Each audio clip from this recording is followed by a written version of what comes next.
हल्का सा tricky question है, 3 स्टार मार्क किया है, बट इसको ट्रिकी लिखना चाहिए था। हल्का सा ट्रिकी है, मुश्किल नहीं है, ट्रिकी है, समझ में। State the rule to determine the direction of the following, यानी कि ये दो सब क्वेश्चन हमको इस मेन क्वेश्चन के अंदर गिवन है। तो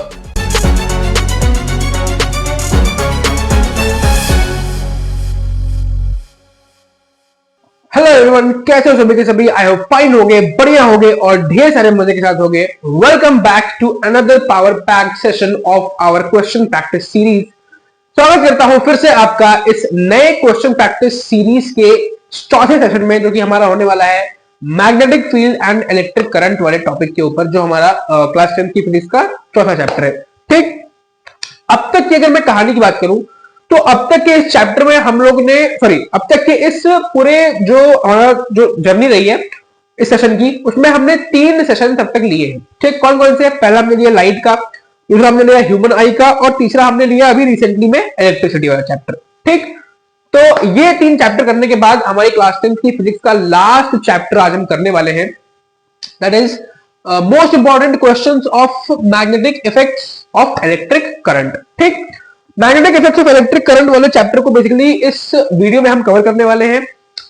जैसा पहले 3 सेशंस का सिनेरियो रहा था पूरा, कि पहले मोस्ट इंपॉर्टेंट पीवाईक्यूज, फिर मोस्ट इंपॉर्टेंट क्वेश्चंस कुछ सिलेक्टेड बुक्स के, फिर मेरे जो खुद के नोट्स हैं उनके क्वेश्चंस। तो उसी सीरीज में पूरा ये सेशन भी हम लोग करने वाले हैं। तो बिना कोई टाइम वेस्ट किए चलते हैं अपने पहले क्वेश्चन की तरफ। Let's start. देखो, पहला क्वेश्चन क्या कह रहा है, what are magnetic field lines. देखो, मैंने हमेशा से एक अप्रोच तुम लोग को सिखाई है कि पूरा क्वेश्चन एक बार में मत पढ़ो। क्वेश्चन का पहली लाइन जहां तक है, जहां पे फुल स्टॉप या फिर जहां पे भी क्वेश्चन मार्क लगा है, क्वेश्चन में सबसे पहले उस पॉइंट तक पढ़ो। अगर पूरा क्वेश्चन एक बार में पढ़ लोगे ना तो समझ में कुछ नहीं आएगा, तुमको ऐसा लगेगा क्वेश्चन बहुत ज्यादा टफ है, क्वेश्चन को छोड़ दोगे। तो क्वेश्चन का सिर्फ एक लाइन पढ़ो, पहले जितना आ रहा है उतना सॉल्व करो, उसके बाद फिर आगे की लाइन पढ़ो। तो पहला क्या है, मेरे पास तो 3 स्टार मार्क वाला क्वेश्चन है, यानी कि आने की प्रोबेबिलिटी 75% है तुम्हारे पेपर में। What are magnetic field lines. Magnetic field lines क्या है? तो हम सब जानते हैं कि मैग्नेटिक फील्ड लाइन, सबसे पहली चीज तो पहला पॉइंट ये है कि ये एक इमेजिनरी लाइन है। ठीक, magnetic field lines imaginary lines होती है जो कि हम ड्रॉ करते हैं। ठीक, ये रियल में एग्जिस्ट नहीं करती है, ये इमेजिनरी लाइंस होती हैं, इनको हम इमेजिन करके ड्रॉ करते हैं। ठीक, और क्यों ड्रॉ करते हैं? तो मैग्नेटिक फील्ड जो होती है उसकी डायरेक्शन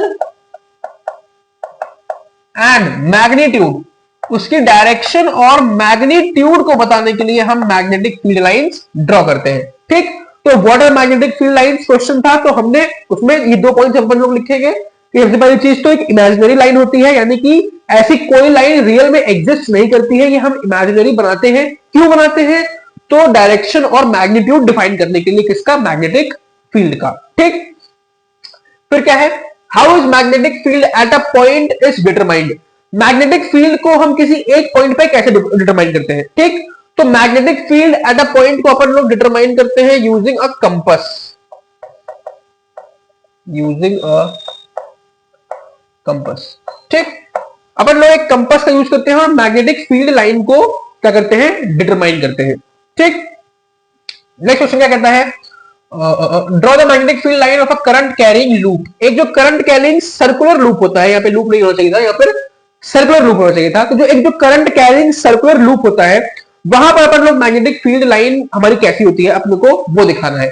ठीक, तो देखो, ये है एक लूप। ठीक, ये एक लूप है, दिख रहा है।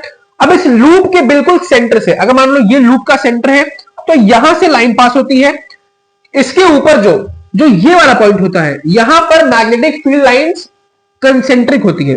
कंसेंट्रिक तो हर जगह होती है, लेकिन यहां पे इसको कुछ इस तरीके से रिप्रेजेंट करते हैं। कंसेंट्रिक होती है मतलब इस तरीके से जाती है, इधर से आती है।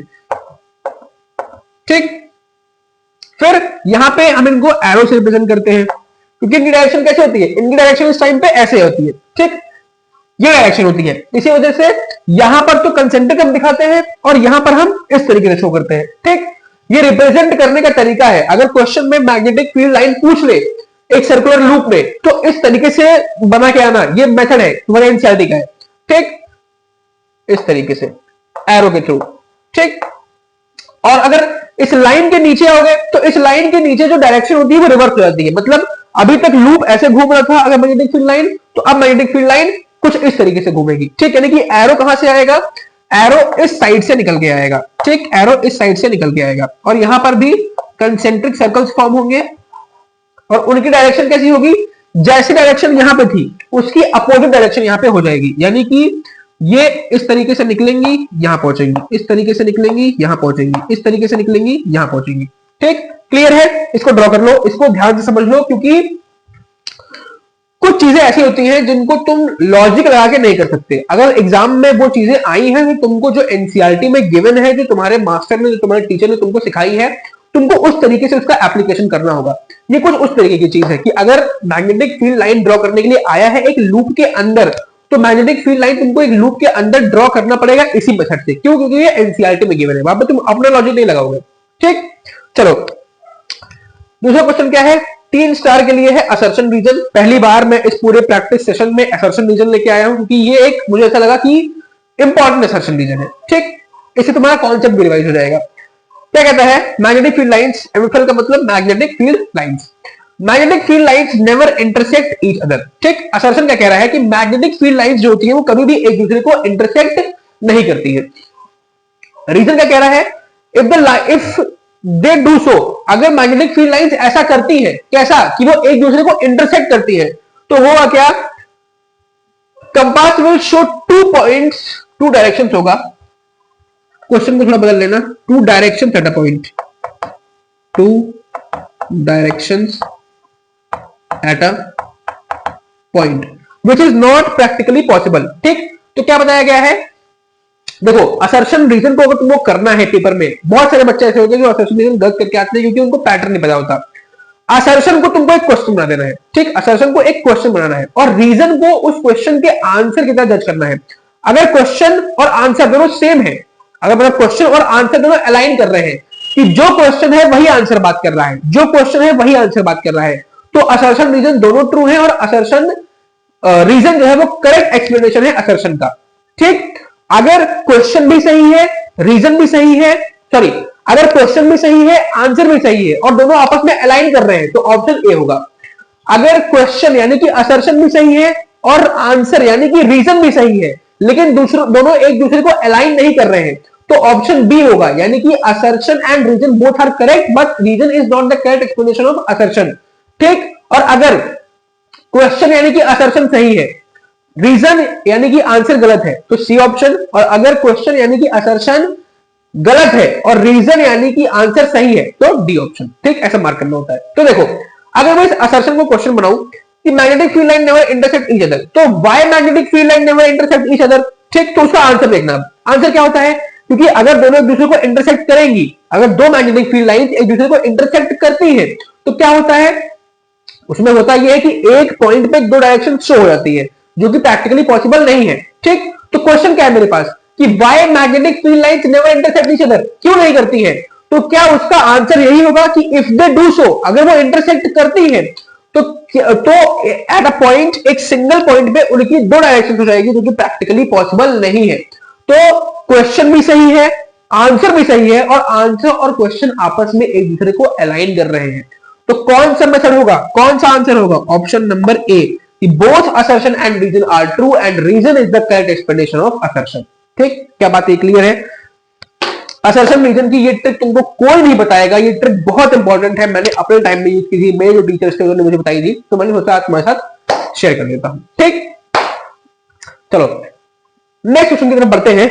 उससे पहले एक चीज देखो, तुम लोग से मैं ऐसे ही पूछना चाहता हूं कि ऐसा होता है ना कि बहुत बार अपन लोग जब बहुत पुराने दोस्तों से हम लोग मिलके आते हैं, वो भी स्पेशली कुछ ऐसे दोस्त जो 2 साल 3 साल में एक बार मिलते हैं, कभी बहुत टाइम बाद मिलते हैं, तो उनसे मिलकर जब घर पे वापस आ रहा तो आपको अच्छा फील नहीं होता, थोड़ा अनईजी सा फील होता है।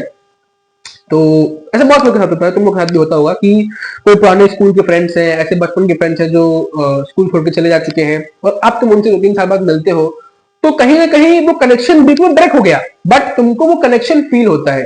ठीक, तो जब तुम वापस अपने घर पे आते हो तुमको लगता होगा कि यार थोड़ी देर और बैठ लेते, थोड़ी देर और मिल लेते, तो वही सारी चीजें हैं। मतलब मैं भी अभी गया था अपने घर पे वापस, जो जहाँ पे मेरा पुराना घर था, तो वहां पे मैं अपने फ्रेंड से मिला, एक ऐसे फ्रेंड से मिला जो कि 2-3 साल बाद मुझसे मिला। तो यस, करेक्शन बीच में लॉस हुआ, बट अब वो करेक्शन धीरे धीरे रिट्रीव हो रहा है और अच्छी चीजें है। ठीक है, चलो नेक्स्ट क्वेश्चन की तरफ चलते हैं। चलते हैं अपने थर्ड नंबर क्वेश्चन की तरफ। थर्ड नंबर क्वेश्चन हमसे क्या कहता है कि name and state the rule to determine the direction of the following. ठीक, तो क्या कहता है, सबसे पहली चीज तो 3 स्टार के लिए हमारा ये क्वेश्चन है। क्वेश्चन क्या कहता है कि name and state the rule to determine the direction of the following, यानी कि ये दो सब क्वेश्चन हमको इस मेन क्वेश्चन के अंदर गिवन है। तो इन दोनों की डायरेक्शन फाइंड करने वाला जो रूल है, ठीक, इसमें कुछ दिया है, इसमें कुछ दिया है, इन दोनों की डायरेक्शन फाइंड करने वाला जो रूल है, उस रूल का नाम लिखना है और उस रूल को डिफाइन करना है कि वो रूल कहता क्या है। ठीक, तो सबसे पहला क्या है, मैग्नेटिक फील्ड अराउंड अ करंट कैरिंग कंडक्टर। ठीक, मैग्नेटिक फील्ड का जो रूल होता है कि मैग्नेटिक फील्ड को कैसे निकालते हैं, मैग्नेटिक फील्ड की डायरेक्शन को, उसका रूल क्या होता है, हमको वो डिफाइन करना है और उसके रूल का नाम लिखना है। ठीक, तो जो रूल हम मैग्नेटिक फील्ड निकालने के लिए यूज करते हैं that is right hand thumb rule. Right hand thumb rule. ठीक, ये रूल क्या कहता है, ये रूल ये कहता है बेसिकली कि हमको जो करंट कैरिंग कंडक्टर है, सपोज अगर ये करंट कैरिंग कंडक्टर है तो हमको इसको अपने हाथों में पकड़ना है। ठीक, इस तरीके से पकड़ना है कि जो हमारा थंब है वो क्या पॉइंट कर रहा है, वो करंट डायरेक्शन पॉइंट कर रहा हो। मतलब अगर ये करंट कैरिंग कंडक्टर है और इसमें करंट की फ्लो इस साइड है, करंट की फ्लो इस साइड है, तो हमको इस तरीके से होल्ड करना है कि हमारा जो थंब है वो किधर जा रहा हो, जिधर करंट की डायरेक्शन है। तो जो हमारी फिंगर्स कर्ल करेंगी, जो हमारी फिंगर्स कर्ल करेंगी, वो डायरेक्शन किसकी होगी, वो डायरेक्शन होगी हमारे मैग्नेटिक फील्ड की। ठीक, तो कैसे लिखोगे, तो तुम्हारी एनसीईआरटी में डेफिनेशन लिखी हुई है, सेम वो डेफिनेशन छाप के आना, क्योंकि कुछ चीजें ऐसी होती हैं जो हमको बना के नहीं लिखनी होती। हर चीज में हम अपना लॉजिक नहीं यूज करते हैं। जैसे कुछ थ्योरम्स हो गई, कुछ डेरिवेशंस हो गए, तो ये कुछ ऐसी चीजें हैं जो कि तुमको एज इट इज लिख के आना होगा अपने एग्जाम्स के अंदर, बोर्ड एग्जाम्स के अंदर, वरना मास्टर नंबर काट लेते हैं। ठीक, तो वो रूल कौन सा है, राइट हैंड थंब रूल। ठीक, और रूल कैसा क्या है वो तो अपनी लैंग्वेज में लिख देना, मैं तुमको बस एक रफ एग्जांपल दे रहा हूं कि रूल कैसा क्या है। ठीक, कि हमारा जो थंब है वो किस डायरेक्शन में होना चाहिए, करंट की डायरेक्शन में। ठीक, तो हमारी जो फिंगर्स का कर्ल होगा, फिंगर्स का कर्ल होगा, वो क्या शो कर रहा होगा, वो शो कर रहा होगा direction of magnetic field. Direction of magnetic field वो शो कर रहा होगा। ठीक, दूसरा क्वेश्चन क्या कहता है, force experience by a current carrying straight conductor placed perpendicular to the magnetic field. ठीक, फोर्स निकालने का कौन सा मेथड हम यूज करते हैं, फोर्स की डायरेक्शन निकालने के लिए हम कौन सा रूल यूज करते हैं एक करंट कैरिंग कंडक्टर में जिसके पास मैग्नेटिक फील्ड है। तो उसको जो हम जो क्या बोल रहा हूं ये सब, जो लॉ, जो रूल हम यूज करते हैं फोर्स निकालने के लिए करंट कैरिंग कंडक्टर में, उसको अपन लोग कहते हैं Fleming's left hand rule. Fleming's left hand rule. ठीक, अगर फ्लेमिंग की स्पेलिंग गलत हो तो माफ कर देना, क्योंकि मैं बहुत गंदा हूं भाई सब स्पेलिंग्स में। बचपन में, मतलब बचपन में क्या, जब मैं अपने क्लास में था तो स्पेलिंग्स में मेरे आंसर बहुत कटते थे। ठीक, मतलब स्पेलिंग्स में मेरे नंबर बहुत कटते थे। ठीक, तो वो स्पेलिंग तुम लोग माइंड मत करना। तो फ्लेमिंग्स लेफ्ट हैंड रूल अपन लोग यूज करते हैं किस चीज के लिए, डिफाइन करने के लिए force experience by current carrying conductor. ठीक, कैसे करते हैं, सॉरी मैं तुमको वो गलत बताया, right hand thumb rule. Right hand thumb rule में राइट हैंड रूल लेना चाहिए, तो मैंने लेफ्ट ले लिया, तो ये कुछ ऐसा होगा। ठीक है, चीज वही। तो देखो फ्लेमिंग्स लेफ्ट हैंड रूल में क्या होता है, फ्लेमिंग्स लेफ्ट हैंड रूल में हम अपना थंब, अपनी फोर फिंगर और अपनी मिडिल फिंगर, इन तीनों को परपेंडिकुलर रखते हैं। ठीक, देखो ये थंब और फोर फिंगर के बीच में 90 डिग्री, फोर फिंगर और मिडिल फिंगर के बीच में 90 डिग्री, और मिडिल फिंगर और मिडिल फिंगर और थंब के बीच में भी 90 डिग्री। तो इन तीनों उंगलियों को हम अपनी कौन सी, थंब, फोर फिंगर और मिडिल फिंगर, इन तीनों को हम राइट एंगल पे रखते हैं। राइट एंगल पे रखने के बाद हम क्या देखते हैं कि हमारा जो फोर फिंगर है वो क्या शो कर रहा है, जो हमारा फोर फिंगर हो वो किसी को शो कर रहा हो, करंट की डायरेक्शन को शो कर रहा हो। ठीक, फोर फिंगर जो हमारा होगा, ये फोर फिंगर बेटा 4 उंगलियां नहीं, फोर फिंगर मतलब ये वाली उंगली। ठीक, इस उंगली को फोर फिंगर कहते हैं। तो फोर फिंगर अपना क्या शो कर रहा होगा, करंट की डायरेक्शन। ठीक, अगर हमारा फोर फिंगर करंट की डायरेक्शन को शो कर रहा है और हमारा मिडिल फिंगर मैग्नेटिक फील्ड की डायरेक्शन को शो कर रहा है, जो हमारा मिडिल फिंगर है जिसका यूज तुम आजकल गाली देने में करने लगे बेटा, मिडिल फिंगर। अगर मिडिल फिंगर क्या पॉइंट कर रहा है, मिडिल फिंगर हमारा पॉइंट कर रहा है मैग्नेटिक फील्ड डायरेक्शन। तो जो हमारा थंब होगा, ठीक, वो क्या पॉइंट करेगा, जो हमारा थंब होगा। अगर ये पॉइंट कर रहा है करंट को और ये पॉइंट कर रहा है मैग्नेटिक फील्ड को, तो जो हमारा थंब होगा वो किसी को पॉइंट करेगा, हमारा थंब पॉइंट करेगा फोर्स की डायरेक्शन को।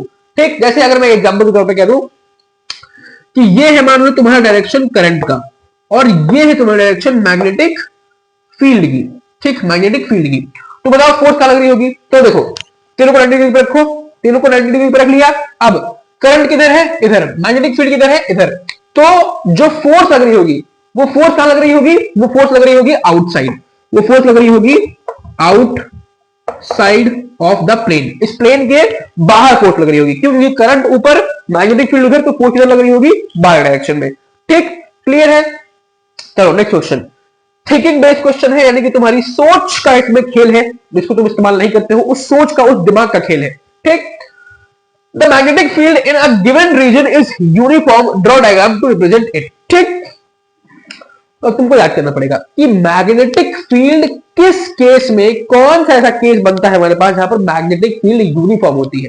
ठीक, जहां पर मैग्नेटिक फील्ड यूनिफॉर्म होती है। तो याद करो, मैग्नेटिक फील्ड यूनिफॉर्म कब होती है, एक करंट कैरिंग स्ट्रेट सोलेनोइड में। सोलेनोइड क्या होता है कि हमने ये आयरन अंदर रखा, ठीक, और हमने ये आयरन अंदर रखा और आयरन के ऊपर कॉइलिंग कर दी, आयरन के ऊपर कॉइलिंग कर दी।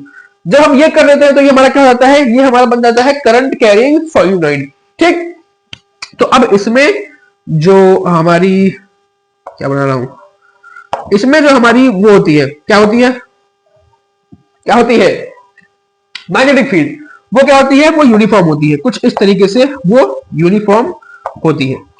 ठीक, तो अब तुम कहोगे सर इसमें दिमाग कहां लगा, दिमाग लगा ना। तो क्वेश्चन वाले तुमको क्या दिया, क्वेश्चन वाले ने तुमको ये नहीं कहा कि सोलेनोइड का तुम स्ट्रक्चर बनाओ, सोलेनोइड का तुम डायग्राम बना दो। क्वेश्चन वाले ने तुमको फंसाया। कैसे फंसाया, उसने कहा कि एक ऐसी चीज का डायग्राम बना दो, एक ऐसी चीज का डायग्राम बना दो जो क्या हो, जिसमें मैग्नेटिक फील्ड क्या हो, यूनिफॉर्म हो। तो ऐसी चीज तुमको याद होनी चाहिए, क्या है, सोलेनोइड। तुमको सोलेनोइड की प्रॉपर्टीज याद होनी चाहिए। ठीक, तो तुम इस क्वेश्चन को कर ले जाओगे, तो कर भी लिया होगा। ठीक, समझ आ गया क्वेश्चन। चलो बढ़ते हैं अपने नेक्स्ट क्वेश्चन की तरफ। चलो भाई, इस सेशन के लास्ट दो क्वेश्चन अपन लोग कर लेते हैं, क्योंकि मैग्नेटिक फील्ड, सॉरी, ये चैप्टर है मैग्नेटिक फील्ड वाला, मैग्नेटिक फील्ड लाइंस वाला, ये चैप्टर थोड़ा छोटा चैप्टर है, ज्यादा इसमें थ्योरी है, तो थ्योरी पे तुम लोग पढ़ लेना अपने एंड पे। ठीक, क्वेश्चन जितने टाइप के बन सकते थे उतने मैंने करा दिए हैं, और अभी इसके बाद वाली स्लाइड पे मोस्ट इंपॉर्टेंट टॉपिक भी मैं तुम लोग को डिस्कस करवा दूंगा। ठीक, तो लास्ट दो क्वेश्चन इस चैप्टर के देख लो। The image shows the magnetic field lines. What will happen to magnetic field if direction of current is reversed? ठीक, 3 स्टार के लिए हमारे पास ये एक क्वेश्चन है, ये एक अपने को डायग्राम गिवन है। ठीक, जिसमें ये जो है, ये करंट कैरिंग वायर है, इसमें करंट की डायरेक्शन भी यही है। तो ये कह रहा है क्वेश्चन वाला क्या कह रहा है, क्वेश्चन वाला का कहना ये है कि अगर इस करंट कैरिंग वायर, ये जो करंट कैरिंग वायर है, जिसमें करंट की डायरेक्शन अभी इस साइड है, ऊपर साइड है, जब करंट की डायरेक्शन ऊपर साइड में है तो मैग्नेटिक फील्ड की डायरेक्शन कैसी है, मैग्नेटिक फील्ड की डायरेक्शन ये है। ठीक, ये है कुछ इस तरीके से है। क्वेश्चन में कह रहा है what will happen if the direction of current is reversed. अगर मैं इस करंट की डायरेक्शन को चेंज कर दूं, यानी कि अभी इधर है, रिवर्स कर दूं, इधर कर दूं, तो ये जो मैग्नेटिक फील्ड है, ये जो मैग्नेटिक फील्ड है, इस मैग्नेटिक फील्ड पे क्या इफेक्ट पड़ जाएगा, इस मैग्नेटिक फील्ड पे क्या इफेक्ट पड़ जाएगा। तो देखो, थ्योरी वाइज तो हम जानते हैं कि अगर हम करंट की डायरेक्शन को चेंज करते हैं, करंट की डायरेक्शन को रिवर्स करते हैं, तो मैग्नेटिक फील्ड की डायरेक्शन रिवर्स हो जाएगी। ठीक, लेकिन हम राइट हैंड थंब रूल के बारे में भी जानते हैं। ठीक, राइट हैंड थंब रूल के बारे में जानते हैं, तो उसको एक बार यहां पे अप्लाई करके चेक कर लेते हैं कि एक्चुअली में होगा क्या। तो देखो, ये है करंट कैरिंग कंडक्टर, इसको मैंने अपने हाथ में पकड़ा। ठीक, मान लो ये है करंट कैरिंग कंडक्टर। ठीक, इसको मैंने अपने हाथ में पकड़ा, इसमें करंट भी इधर फ्लो कर रहा है, तो मैंने पकड़ा, मेरा थंब किधर पॉइंट कर रहा है, अपवर्ड डायरेक्शन में, और फिंगर्स का जो कर्ल है, फिंगर्स का जो कर्ल है वो क्या बता रहा है कि मैग्नेटिक फील्ड लाइन कुछ इस तरीके की है। ठीक, अब अगर मान लो मैं करंट की डायरेक्शन को रिवर्स कर दूं, यानी कि करंट की डायरेक्शन मैंने कुछ इस प्रकार की कर दी, तो अब देखो, अब मैंने इसको पकड़ा, ठीक, और मेरा जो थंब है वो थंब कहां पॉइंट कर रहा है? जिस डायरेक्शन में करंट है। क्यों? क्योंकि करंट डायरेक्शन रिवर्स कर दी ना, तो अब करंट कहां है? करंट नीचे है। तो अब मेरी फिंगर्स का कर्ल कहां है? मेरी फिंगर्स का कर्ल कुछ इस तरीके से है। मेरी फिंगर्स का कर्ल कुछ इस तरीके से है। ठीक, तो चाहे थ्योरी के बेसिस पे तुम इस क्वेश्चन को आंसर दो, चाहे तुम प्रैक्टिकली करके इस क्वेश्चन को आंसर दो, दोनों तरीके से तुम्हारा आंसर सेम आएगा। क्या? कि direction of magnetic field will also be reverse. Direction of magnetic field will also reverse. ठीक, मैग्नेटिक फील्ड की डायरेक्शन भी क्या हो जाएगी? रिवर्स हो जाएगी। क्लियर है ये बात? भाई नेक्स्ट क्वेश्चन क्या कहता है? हल्का सा ट्रिकी क्वेश्चन है, 3 स्टार मार्क किया है, बट इसको ट्रिकी लिखना चाहिए था। हल्का सा ट्रिकी है, मुश्किल नहीं है, ट्रिकी है, समझना। ठीक,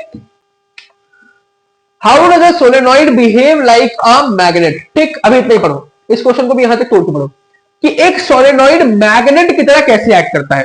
ठीक, तो कैसे एक्ट करता है? हमने पढ़ा है कि जब भी एक सोलेनॉइड, ये एक सोलेनॉइड है, ठीक, अबे ये सोलेनॉइड है, इसमें कोई दिक्कत नहीं है, ये सोलेनॉइड ही है, सोलेनॉइड ही है। लेकिन लेकिन लेकिन जैसे मैंने इसमें करंट फ्लो कराया, जैसे मैंने इसमें करंट फ्लो कराया, जैसे मैंने इसमें करंट फ्लो कराया, ये पोल्स डेवलप कर लेगा। जैसे ही मैंने इसमें करंट फ्लो कराया, ये क्या कर लेगा? पोल्स डेवलप कर लेगा। यानी कि ये नॉर्थ पोल डेवलप कर लेगा और मैग्नेटिक फील्ड्स क्रिएट करने लगेगा। ये नॉर्थ पोल और साउथ पोल क्रिएट कर लेगा और मैग्नेटिक फील्ड्स डेवलप करने लगेगा। जैसे ही हम एक सोलेनॉइड के अंदर करंट पास कराते हैं, वो पोल्स डेवलप कर लेता है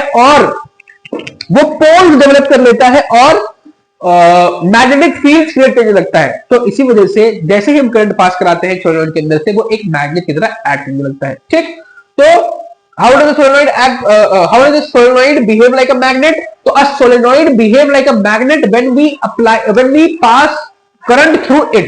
ठीक, then it develop poles and thus it acts as a magnet। ठीक, चलो नेक्स्ट क्वेश्चन कहता है how can we determine the poles of a solenoid using a bar magnet. ये एक सोलेनॉइड है, हम ये कैसे डिफाइन करें कि कौन सी पोल नॉर्थ पोल है, कौन सी पोल साउथ पोल है, एक बार मैग्नेट का यूज करके। ठीक, तो देखो अगर तुमको डिटरमाइन करना है कि कौन सा जैसे एक की सोलेनॉइड है, ठीक, देखो इसको, ये सोलेनॉइड है। अगर तुमको डिटरमाइन करना है कि इसमें से कौन सा पोल नॉर्थ पोल है, कौन सा पोल साउथ पोल है, तो सबसे पहली चीज तो इसमें से करंट फ्लो कराओ। जब करंट फ्लो कराओगे तो ये क्या करेगा? मैग्नेटिक फील्ड क्रिएट करेगा। ठीक,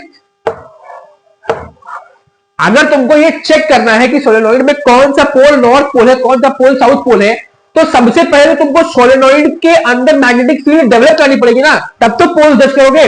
तो मैग्नेटिक फील्ड क्रिएट कराने के लिए हमने क्या किया? करंट पास कराया। जैसे ही करंट पास कराया, मैग्नेटिक फील्ड डेवलप हो गई और मैग्नेटिक फील्ड बन गई। ठीक, अब देखो अब क्या करेंगे हम? अब हम ये करेंगे कि हम यहां पर एक बार मैग्नेट को लेके आएंगे, बार मैग्नेट को लेके आएंगे नॉर्थ पोल और साउथ पोल के साथ। ठीक, इसको हमने, इस सोलेनॉइड को हमने ऐसे ही छोड़ दिया। ठीक, अब इस सोलेनॉइड के पास हम नॉर्थ पोल और साउथ पोल लेके आएंगे। ये सोलेनॉइड, इसका जो पार्ट, मान लो चाहे ये वाला पार्ट चाहे ये वाला पार्ट, इस सोलेनॉइड का जो भी पार्ट इस बार मैग्नेट के नॉर्थ पोल से अट्रैक्ट होगा, तो अपोजिट पोल से अट्रैक्ट करते हैं, तो इस सोलेनॉइड का जो भी पार्ट इस मैग्नेट के नॉर्थ पोल से अट्रैक्ट करेगा, वो इस सोलेनॉइड का क्या होगा? साउथ पोल होगा। ठीक, और इस सोलेनॉइड का जो भी पार्ट इस मैग्नेट के साउथ पोल से अट्रैक्ट करेगा, वो इसका नॉर्थ पोल होगा। ठीक, समझ में आ रहा है ना? समझ में आया कि नहीं आया? देखो, अरे भाई सिंपल सी चीज है, देखो शार्प कर फिर ये समझ लो कि सबसे पहली चीज तो सोलेनॉइड में हमको अगर हमको सोलेनॉइड के पोल्स को डिफाइन करना है, तो पहले सोलेनॉइड के पोल्स बनाने पड़ेंगे। पोल्स कब बनते हैं? पोल्स कहां बनते हैं? सिर्फ मैग्नेट के अंदर। और सोलेनॉइड मैग्नेट कब बनता है? जब इसके अंदर से करंट फ्लो होता है। तो हमारा सबसे पहला काम यह है सॉरी, हमारा सबसे पहला काम यह है कि इस सोलेनॉइड के अंदर हम करंट पास कराएं ताकि एक मैग्नेट बन सके। हमने इस सोलेनॉइड के अंदर करंट पास कराया, ये सोलेनॉइड क्या बन गया? एक मैग्नेट बन गया। अब ये एक मैग्नेट और इसके पास हम दूसरा एक और तरीके का मैग्नेट लिया है, बार मैग्नेट। अब हमने इसको सस्पेंड कर दिया, इसे फ्रीली छोड़ दिया और हम एक बार मैग्नेट लिया है। तो बार मैग्नेट के नॉर्थ पोल से इस सोलेनॉइड का जो भी पार्ट अट्रैक्ट होगा, तो नॉर्थ पोल किसको अट्रैक्ट करेगा? साउथ पोल को। तो तो जो पार्ट इस सोलेनॉइड का नॉर्थ पोल से अट्रैक्ट होगा वो इस सोलेनॉइड का साउथ पोल होगा, और जो पोल इस मैग्नेट के साउथ पोल से अट्रैक्ट होगा वो इस सोलेनॉइड का नॉर्थ पोल होगा। क्लियर है क्या? समझ में आई बात? अगर नहीं समझ में आई तो एक बार वापस पीछे करके देख लेना, समझ में आ जाएगी। ठीक, क्लियर है? तो ये एक थोड़ा इंपॉर्टेंट क्वेश्चन था। ये वाला पार्ट तो तुम लोग कर भी लोगे कि किस तरीके से एक मैग्नेट की तरह एक्ट करता है सोलेनॉइड, लेकिन जो बच्चों को दिक्कत फंसती है कि सर पोल्स कैसे डिफाइन करें, तो वो चीज मैंने तुमको यहां पर समझा दी। अगर नहीं समझ में आई तो कमेंट सेक्शन में एक बार मेरे को बता देना, मैं एक शॉर्ट वीडियो के थ्रू इसको वापस से समझा दूंगा। ठीक, क्लियर है? चलो अब बढ़ते हैं इस चैप्टर के मोस्ट प्रोबेबल एंड मोस्ट जो पूछे जाते हैं टॉपिक्स बोर्ड में उनकी तरफ। ठीक, चलो इस चैप्टर के मोस्ट इंपॉर्टेंट टॉपिक्स को डिस्कस कर लेते हैं। ठीक, 5 सबसे इंपॉर्टेंट टॉपिक इस चैप्टर के जो है, सबसे पहला है magnetic field lines. Magnetic field lines वाला जो टॉपिक है तो उसको एक बार अच्छे से पढ़ के जाना। मैग्नेटिक फील्ड लाइंस क्या होती है? तो एक इमेजिनरी लाइंस होती है जिनको हम ड्रॉ करते हैं मैग्नेटिक फील्ड की स्ट्रेंथ और डायरेक्शन को डिटरमाइन करने के लिए। मैग्नेटिक फील्ड लाइंस की कैरेक्टरिस्टिक्स क्या होती हैं, जैसे वो एक दूसरे को कभी इंटरसेक्ट नहीं करती हैं, किस साइड से किस साइड को फ्लो करती हैं, वो सारी चीजें एक बार कैरेक्टरिस्टिक्स पढ़ के जाना। ठीक, फिर है सोलेनॉइड, इंपॉर्टेंट टॉपिक है। सोलेनॉइड टॉपिक से तुम्हारे ट्रिकी क्वेश्चंस बन सकते हैं कि सोलेनॉइड एक बार मैग्नेट की तरह कैसे एक्ट करता है। ठीक, या फिर जैसे मैंने अभी क्वेश्चन कराया था ना कि सोलेनॉइड के हम पोल्स को कैसे डिटरमाइन कर सकते हैं, तो सोलेनॉइड से ट्रिकी क्वेश्चन बन सकते हैं, तो उसकी प्रिपरेशन करके जाना। ठीक, फिर है राइट हैंड थंब रूल और लेफ्ट हैंड थंब रूल। ठीक, 3 स्टार इन टॉपिक्स को मार्क करो, क्योंकि हर सेट में तुम जो भी सेट दोगे, set A, set B, set C, set D, जितने भी सेट बनते हैं, ठीक, कोर वाइज, रीजन वाइज, हर सेट में तुमको एक कॉमन चीज देखने को मिलेगी कि अगर इस चैप्टर के क्वेश्चन आया है तो इस चैप्टर से जो क्वेश्चन आएगा उसमें से कहीं ना कहीं या तो तुमको डायरेक्टली वो पूछेंगे कि राइट हैंड थंब रूल या फिर Fleming's left hand thumb rule state कर दो और पूरा एक्सप्लेन कर दो ब्रीफ में। अगर नहीं भी पूछते हैं तो कहीं ना कहीं तुमसे डायरेक्शन निकलवाने के लिए इन दोनों रूल्स का यूज तुमसे ले लेंगे। ठीक, तो इसकी स्टेटमेंट मैं कहूंगा रट के जाना, क्योंकि तुमको वो एग्जैक्ट स्टेटमेंट वहां पे लिख के आनी होगी, तो इसकी स्टेटमेंट बिल्कुल रट के जाना, और उसके साथ साथ स्टेटमेंट रट के जाना पहली चीज। दूसरी चीज एप्लीकेशन समझ के जाना, किस तरीके से थंब को पॉइंट करना है और वो सारी चीजें वो समझ के जाना। ठीक, फिर आता है मीटर डायग्राम। इस चैप्टर में एनसीईआरटी में एक मीटर डायग्राम दिया है, वो green wire, red wire, black wire, वो सारा। ठीक, न्यूट्रल वायर, अर्थ वायर, वो जो पूरा डायग्राम है उसको समझ के और उसको पढ़ के जाना। ठीक है, क्लियर है? इस चैप्टर में बताने के लिए इतना ही है, चैप्टर छोटा है, थ्योरी बेसिस पे है, तो इतना कर लेना। ठीक, इसी के साथ क्लास 10th की फिजिक्स के जो मोस्ट इंपॉर्टेंट क्वेश्चंस थे, पूरी फिजिक्स के, लाइट के हो, ह्यूमन आई के हो, इलेक्ट्रिसिटी के हो, मैग्नेटिक इफेक्ट्स के हो, वो हमारी फिजिक्स यहां पर होती है समाप्त। नेक्स्ट जो हम सेक्शन उठाने वाले हैं वो हम उठाने वाले हैं बायो का। ठीक, क्योंकि बायो मेरी फेवरेट है। ठीक, ये बायो में थ्योरी होती है, अपनी बॉडी के बारे में समझने को मिलता है बायो में, तो दैट इज गुड। ठीक, तो अपन लोग बायो उठाने वाले हैं नेक्स्ट पार्ट से, मतलब नेक्स्ट वीडियो से। हाँ, एक चीज कहूंगा कि बायो में जो लेक्चर्स होंगे, जो क्वेश्चन प्रैक्टिस लेक्चर्स जो होते हैं वो छोटे होंगे। ठीक, जैसे फिजिक्स में बड़े बड़े थे ना कि लाइट 35 मिनट का था, फिर मेरे ख्याल से ह्यूमन आई 40-45 मिनट का था, इलेक्ट्रिसिटी तो बहुत लंबा खिंच गया, 1 घंटा 3 मिनट का खिंच गया। ठीक, ये भी आई थिंक आधे घंटे 40 मिनट कुछ ऐसा ही होगा। लेकिन बायो में लेक्चर छोटे होंगे, 20 मिनट 30 मिनट, क्योंकि बायो में क्या होता है ना कि थ्योरी बहुत ज्यादा होती है, और थ्योरी में तुमको लिख के नहीं दूंगा, थ्योरी में तुमको एक्सप्लेन करूंगा, तो उसमें कम टाइम लगेगा। तो लेक्चर थोड़े छोटे होंगे, उसकी तुम टेंशन मत लेना, छोटे होंगे बट भरपूर होंगे तुम्हारे लिए। ठीक, और ज्यादा एक चीज कहना चाहूंगा कि देखो, किसी भी चीज का लोड मत लेना। मैं जानता हूं तुम्हारे पहले बोर्ड्स हैं, हर किसी को टेंशन होती है, जब हम लोग की भी बोर्ड से पढ़े तो बहुत टेंशन होती थी, लेकिन इसके चक्कर में अपनी लाइफ में कहीं खो मत जाना, क्योंकि बोर्ड तुम्हारी लाइफ का एक पार्ट है। जब 10th से बाहर निकलोगे, 11th में पहुंचोगे, तो तुम्हारी जिंदगी बहुत चेंज हो जाएगी। वो दोस्त जिनको अभी तुमने छोड़ रखा है कि यार बोर्ड के बाद देख लेंगे, वो ठीक है, तुम्हारी प्रायोरिटीज है कि तुम अपनी स्टडी को ज्यादा प्रायोरिटी दे रहे हो, दैट इज गुड, लेकिन दोस्तों को और फैमिली को इस प्रिपरेशन के बीच में छोड़ मत देना। प्रिपरेशन करते रहो, दोस्तों के साथ और फैमिली के साथ चलते रहो, क्योंकि 10th आसान है तुम्हारे लिए, 10th आसान है तुम्हारे लिए। जब 11th में पहुंचोगे तो फिर तुम्हारे पास चॉइस नहीं होगी, तुमको दोस्तों को, फैमिली को, एंटरटेनमेंट को छोड़ना ही छोड़ना पड़ेगा, वरना 11th पार नहीं लगेगी। ठीक, इसलिए मैं कह रहा हूं कि अभी पढ़ते रहो, एंजॉय करते रहो फैमिली के साथ, बिल्कुल अलग मत हो जाओ, क्योंकि 11th की बात तो वैसे ही अलग हो जाना है। ठीक, वो हम कितना भी सोच लें कि दोस्तों के साथ रहेंगे, दोस्तों के साथ टाइम स्पेंड करेंगे, बट वो 11 से नहीं पाता है। ठीक, तो लिव योर टेंथ लाइफ की सबसे अच्छी क्लास है। मेरी तो 8th थी, ठीक, लेकिन तुम्हारे लिए 10th लाइफ की सबसे अच्छी क्लास होने वाली है। तो पढ़ते रहो, फोड़ते रहो, फैमिली के साथ रहो, फ्रेंड्स के साथ रहो, एंजॉय करो। मिलते हैं नेक्स्ट पावर पैक सेशन में, जो कि हमारा होने वाला है लाइफ प्रोसेस, बायो का चैप्टर नंबर 1 लाइफ प्रोसेस। ठीक, till then stay safe, stay happy, bye.